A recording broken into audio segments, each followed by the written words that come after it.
House of Representatives have launched a probe into claims that Dangote Refinery and other local refineries produce substandard petroleum products.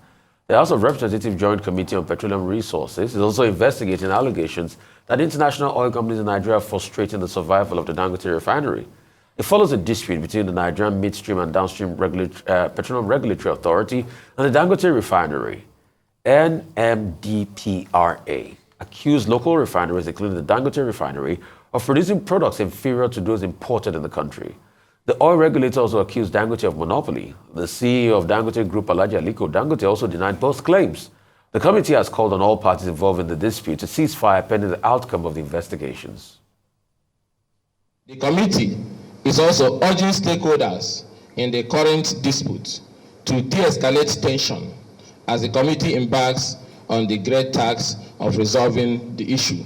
So, in view of the above, the Joint Committee resolved that both parties in the raging argument, Dangote Refinery, other refining companies, NNPC, marketers, and relevant stakeholders should henceforth cease further allegations and counter-allegations pending the conclusion and outcome of the investigation. Honorable Ikenwa and I are fully committed to addressing the 8 areas of concern.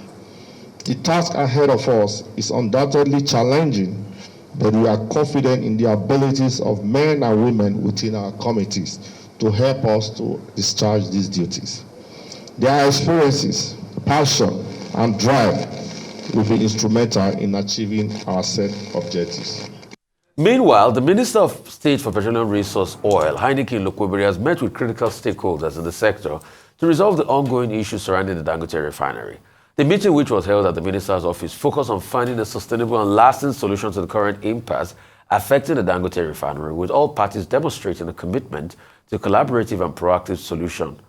The Minister emphasized the importance of cooperation and synergy among all stakeholders to ensure the success and optimal performance of oil and gas sector, which is pivotal to the nation's growth and energy security.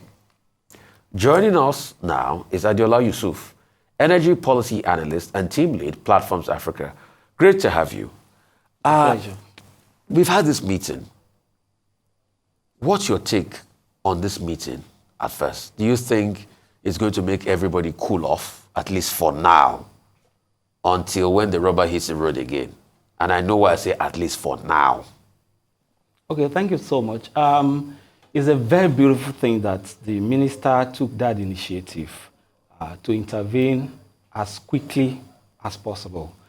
Mind you, it would have degenerated and exposed a lot of things, about Nigeria and the dislocation in the oil and gas sector. But it's a good thing. But foundationally, it's important that we say it, that, people have been having different perspectives to this issue. And I want to just stratify the perspectives into 3. The first ones are my candidate can never do any wrong perspective. There are people that, maybe are aligning to the Dangote side of the story, or aligning to the NMDPRA side of the story, and they believe that those that they are, aligning to their side of the story can never do any wrong. That's number one. Then number 2, there are people that really understand that this is a business survival, war. Yeah. So, and you are likely to get, perspective that is very close to objectivity from those ones. And the third ones are, are the commoners, quote and unquote. Okay, so the commoners who want to, you see some, fighting, quote and unquote, on behalf of NNPC or NMDPRA, or see other people saying, it's Dangote and Dangote. But where I want, everyone to understand that this is a business survival, war. Remember that it happened, it started with Dangote making the allegation that, dirty diesel, has flooded the Nigerian market. And NMDPRA needed to now respond after like a month and accuse Dangote as well of, producing a product that's less, standard, when comparing to, the standard that they have set. So that is to show about that. Now, it's a good thing that, just like you have mentioned earlier, that the House of Representatives is looking into this. Is good. But, you know, some of us have been following this sector for some time. You all recollect that in February 2022, you know, actually there was allegation of dirty fuel. Yeah. And cars were actually knocking. Yes, yeah. Cars, you know, and we all remember committees being set up for that as well. Yeah. So your guess is as good as mine. Mm-hmm. So, but it will be very good because I'm an incurable optimist about the Nigerian project. Fantastic. I want to believe that this will see the light of the day. But those that are setting that committee up should be reminded that there was a committee that we were told will be set up during that time. Up to now, we don't have the. Do you think it would be, at this point, do you think it would then be important to go back to, because I'm sure that, I don't know, there must have been sittings, meetings, interviews with the previous. Do you think there's an importance with going back to that committee in order to move forward with this particular committee? Because what we see are recycled problems of the same origin in the same sector. And if it's not properly done, we're going to see it again happen, right? Of course, the status of the man, Aliko Dangote, has made this headliners across, I'm sure not just locally, but internationally. But what are some of the things that will be different from this committee to the previous committee? And do you think we need to revisit the outcome of that committee in order to move forward with this new committee? Okay, I think the most important strategy for those that know how to work well and get to where they are going is to, once in a while look back. Of course. So it's very, very good for Nigerians to actually ask questions about that. But I want to believe, just like I said earlier, so that one will not start sounding, pessimistic. I want to believe that those that are sitting on this new committee have a lot of templates, have a lot of, things that they can use. And one of such is the committee set up in February 2022. When actually, that one is not even allegation. Cars, engines were knocking down that time. So it's important. The same leadership of the NMDPRA, I have to mention, because we're reminded of that. There was an article that was brought here. So I think it was Dr. Batu who had actually highlighted that article, that during the time, this leadership of the NMDPRA was called to question. And there were calls, certain calls in different quarters. So it's still the same leadership. So do we have a leadership challenge in this instance? Okay, so we will need the leadership of NMDPRA to come out clear as to what were the challenges or why we didn't have, report from that, pro-panel setup. So we need them to say that. But I think it's important that I as well say that this, rough, quote and unquote, is not good for Dangote. It is not good for NMDPRA. It's not good for Nigeria as well. That was why I started, my answering the question by saying I'm very, very happy. I felt so happy that the minister took the initiative to intervene. Let me paint a scenario. Dangote Refinery is a $20 billion refinery. It is one of, as of today, it is one of the biggest projects, oil and gas projects in the world when it comes to investment, when it comes to land mass and all that. And it's been cited, in Nigeria, even though there are talks about, its location being at the free trade zone, you understand, but it's still cited in Nigeria. So no one, that is reasonable will want an investment of that magnitude to die. Well, of course, that's number one. Then number two, remember that, there are some people, when I was, making my comment, that were even putting NNPC in this whole fight. But I want to believe that NNPC is not directly linked. And the reason for that is this. Remember that what we are having issues for now is diesel. And Dangote Refinery is not yet producing, petrol. It will start production according to according to information available by August. Remember that after a lot of postponement of, days for beginning of the refineries, the NNPC has as well fixed August for Port Harcourt Refinery to start producing, petrol. So up till this sample moment, maybe it is, a forecast, misunderstanding. But up to this sample moment, no one can place, NNPC in that triangle. But what we know is that NNPC, Dangote, NMDPRA, all of them have to work together in the best interest of Nigeria. And an angle that I want everyone to be very conscious of is that no Nigerian below the ladder, I'm talking of the consumer of this product, should join in the fight of Dangote versus NMDPRA or Dangote versus NNPC or Dangote versus anybody. Reason being that, if there is that understanding, profit margin understanding, because it's a business fight, everyone will align. And at the end of the day, Nigerians that want to go to war, quote and unquote, because of this, business understanding will have themselves to blame at the end of it. Because everything, whether the agreement goes right or left, we are still going to, queue up at filling stations to buy products. That is when we don't have a queue. So it's important that we understand that this fight, in the best interest of Nigeria, I shouldn't even call it fight, this misunderstanding in the best interest of Nigerians should be resolved. And we have to give kudos to the minister for that intervention. And I hope that, the intervention will get, the desired results. Okay. When you discuss a resolution, what would you I imagine the best case scenario would be? Because as you've said, the stakes are very, very high. Not only are we talking about a product that consumers definitely need, we're seeing queues every day at petrol stations. It also has ramifications for investment of this scale for the future. Just a few days ago, even yesterday, we're reading newspaper articles of different Nigerian investors perhaps pulling out, Dangote himself pulling out of a steel investment, for example, other Nigerians opting not to overinvest in Nigeria because they don't think it's an environment conducive to progress, using this Dangote dispute, I know you don't want to call it a fight, as an example. But what would you think, first and foremost, the resolution would be to this matter here? And what can be done to make sure that people don't look at this current fight and say, do you know what, Nigeria isn't ready for the type of investment or the type of development it says it is, because look what they're doing to this person? Okay, so there will be so many resolutions, but I'll put everything under two categories. The first one will be the resolution about, putting all this diesel into an independent laboratory test. There are allegations, you understand? And Nigerians will not forget.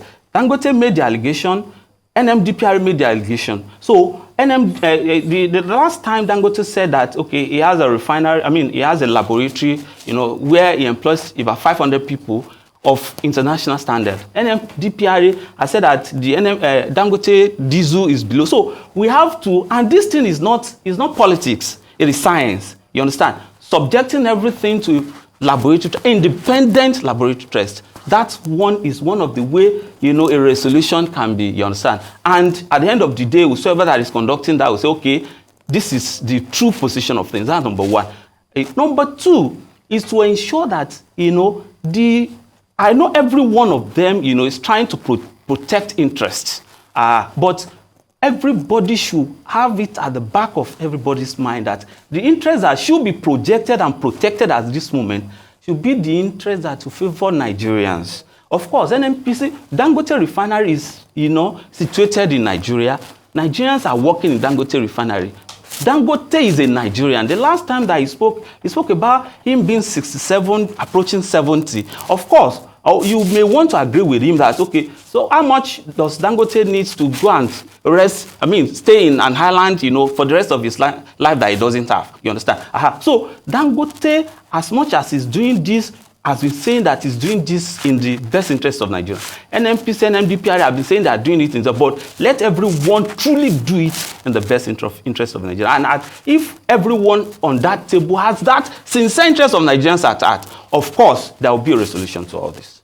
Okay, let's talk about one stakeholder group that were never mentioned here, the IOCs. The IOCs will never be happy about the success of Dangote Refinery. Because what the IOCs do through their trading companies is you buy off them and they ship their products into this market. If Dangote starts to do well and our local refinery starts to do well, that market will drive for the IOCs. We can even sense local collaboration with the IFCs and some of the stakeholders in here to disrupt the ecosystem. What would you tell the NUPRC to do as regards the IOC? Because the IOCs have started to show their annoyance and their angst in the first place. That's why you see there's a difficulty in the willing buyer, willing seller arrangement under the PIA to be able to get Dangote to even get crude locally in the first place. Okay, thank you so much. I think there is a lot of misconception around that, issue. First of all, we have to understand that, IOCs has to be well defined. I run away most times when there is a generic name for everybody. So now it has to be very defined. If the IOC we are talking about now, conceptualizing it means the international oil companies, I want to believe that, the perspective, we have to be seriously interrogated. Reason being that, number one, all the IOCs, all of them, except Total Energies, everyone has divested from the Nigerian, downstream sector. So, except Total, in fact, if you see Mobil that you see, anytime you drive in and drive out to buy fuel, let me also put in your conversation. The areas I'm also talking about are the trading companies, your Trafiguras of this world and people like that we get products from, that trade in the products. Okay, thank you so Let much. me add that to the So it's important, and thank you so much for... So I'm not talking about Total Energy, what they're performing here. I'm also talking about your Trafigura, your Vitrol, and your couple of other trading companies. They're trading arms. Okay, so where those ones play in this equation, just like you have, because they trade, and we all understand that, we have to give it to the forefathers of Nigeria. It's important that I do this background thing. Okay, so when they started building refineries for Nigeria, they envisioned and discovered that the total capacity of the other four... didn't build refineries. It was the IOC that started building refineries. The Shell Daisy refinery was the first in this country. Okay, it was built by an IOC. So you reconfirm the Port Harcourt refinery was built by government of I think it was after they took over. So Shell Daisy was Port Harcourt. So they took over it, then nationalized. When nationalization happened, then they expanded the capacity. Okay, so the Port Harcourt 2 that is being built, they are working on now, was built by a Nigerian president. You understand? You can reconfirm. You understand? No, I know, but I'm telling you, originally, it was the IOC that started building refineries. No. The roads, is like you are saying the roads were not built by the government, it was built by Julius Baker. You understand? So everyone that is in that sector will understand clearly. You understand that it was the Nigerian government, but was built by, of course, normally. So you can't argue and say the roads, the Lagos-Ibadan Express Road was not built by Muhammad Buhari or Obasanjo or Tinubu. It was built by Julius Berger. You understand? That's the picture of that. But now just to clarify what I'm saying. What I'm saying is this: the first people to build a refinery in this country was the IOC. Before it was now taken over by government and nationalized, and they built theirs. So that's what I'm saying. Okay, so the refinery that was built was just one. That was it. So and Nigeria, we have 4 refineries in Nigeria. You understand? So it's not out of place to say Nigeria built those refineries. So thank God that we have agreed on that. Now, the total capacity of those refineries, is 445,000 barrels. Yeah. Okay, so the forefathers, now have an arrangement where they allocate 445,000 barrels of the total sum crude production from Nigeria to those refineries. So every day, the arrangement has been that, 445,000 barrels of crude will go to refineries out of maybe 2 million barrels or over 2 million barrels. Now, so when those refineries for over 10 years stopped working, those products were being, swapped. Yeah. So it's important so that we understand how Transbora and all those ones you mentioned play into this equation. Of course, they kept doing that. So even though those in government will not want it called crude swap, they prefer that we call it direct sale, direct purchase, based on the fact that they've been able to remove some middlemen from that arrangement. So those ones may be a part of those that may benefit from the importation and all that. You understand? But one cannot categorically state it. Because when you were asking a question, you ask about, giving product. I'm talking of giving crude oil to the Dangote refinery. And it won't come from those ones that you mentioned. So it has to be very clear. I'm not sure if you follow the story.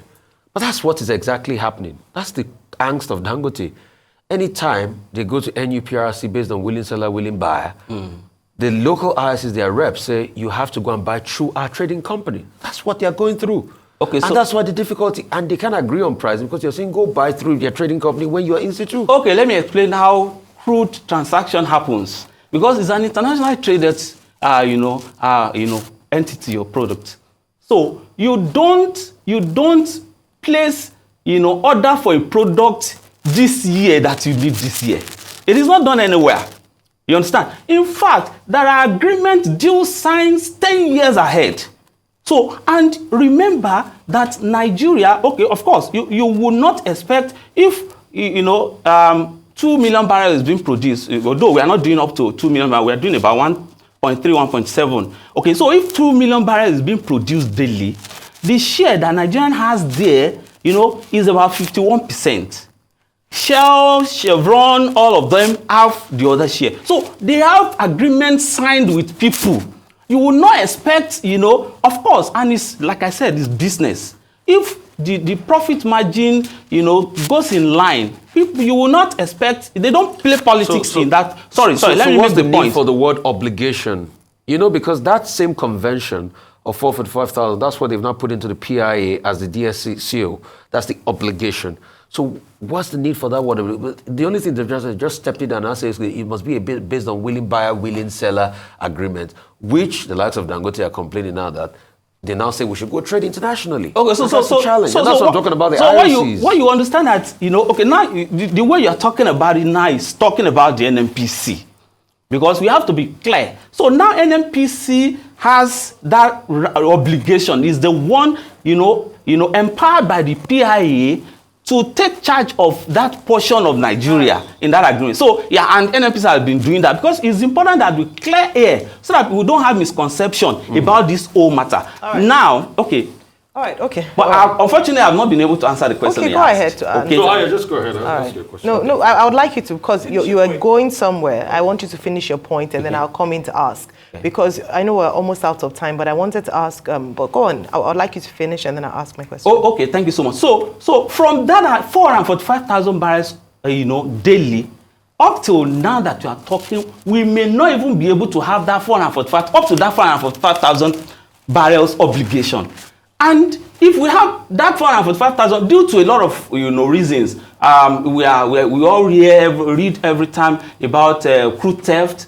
Larger chunk of Nigerian crude oil is being stolen through crude theft. That is a standalone issue on its own. And we have issues about bunkering and all that. Yeah. Okay. So then, aside from all those ones, Nigerian NNPC has been able to get facilities, financial facilities from international lenders.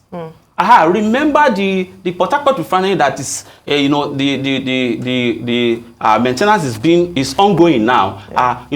$1 billion, finance, obligation or finance. $1 billion was,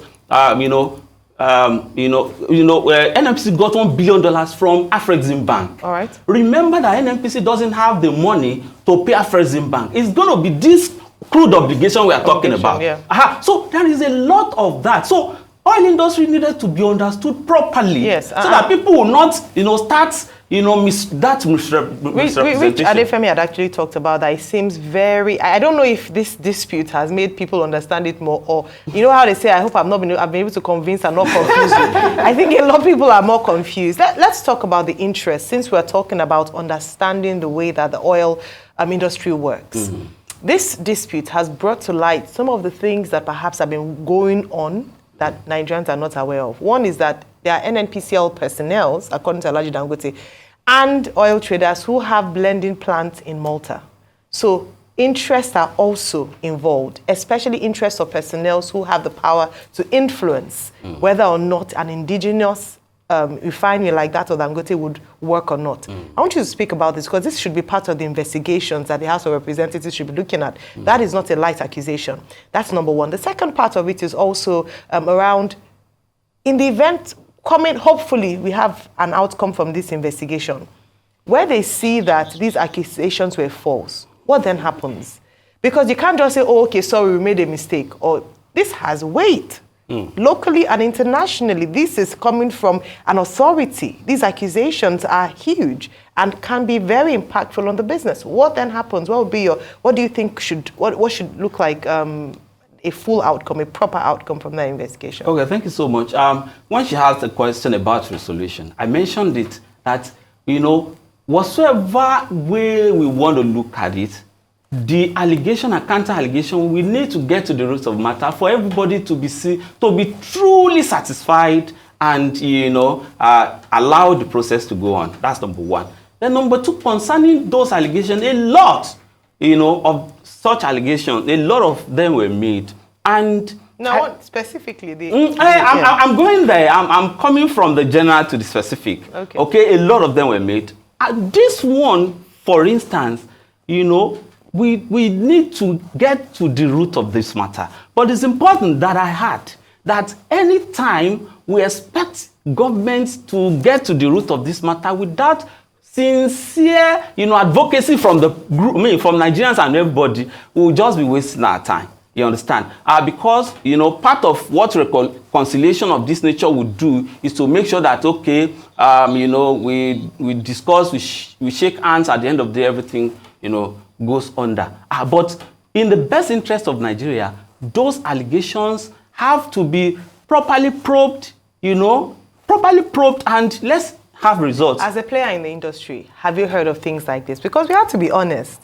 I can see your facial expression. You know of these things, or you're aware that there are personnel who have interests, who might have blending plants abroad, as Alhaji Dangote has said. Okay, so everything will still be at the stage of allegation. You understand? Of course. Because, anyone can allege anything against anyone. They can do it against you. They can do it against anyone sitting on this table. You understand? So everybody will hear that, but the right-thinking member of society will want to get to the roots of the matter and, fly with, very viable evidence. Okay. Yep. All right, well, thank you so much for your time with us this morning. We're looking forward to seeing the end of this investigation, and hopefully Nigerians wouldn't stop until we see an outcome, not just another investigation that ends halfway. But thank you. Thank you.